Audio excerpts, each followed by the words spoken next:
Hi, this is Pallavi Verma, and in this video we will see how we can use MySQL case.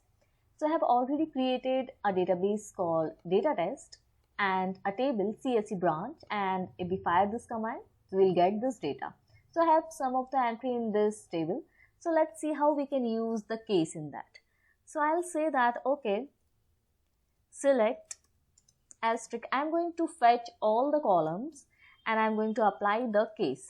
So I'm fetching all the columns and case. So when we have to apply. So when, let's say it's your CSE dot marks. So marks is our one of the columns, which is the third column.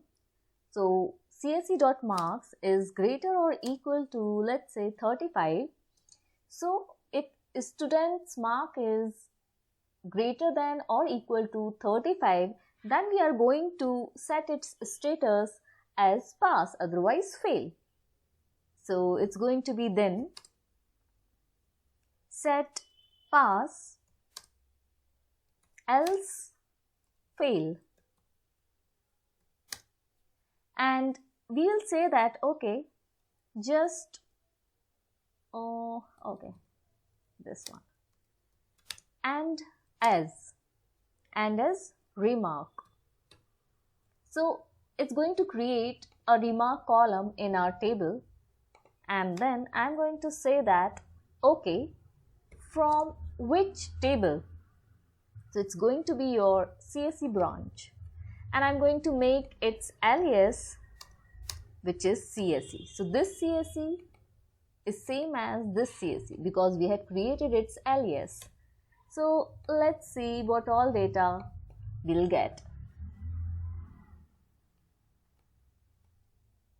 So if you see that we have selected all the columns, we are getting all the columns, and so we have the condition that when the marks is greater than or equal to 35, then set the status as pass, otherwise fail. So here if you see, which is less than 35, so it's fail. This is also fail, and rest of the data is marked as pass. So this is how we can use MySQL case.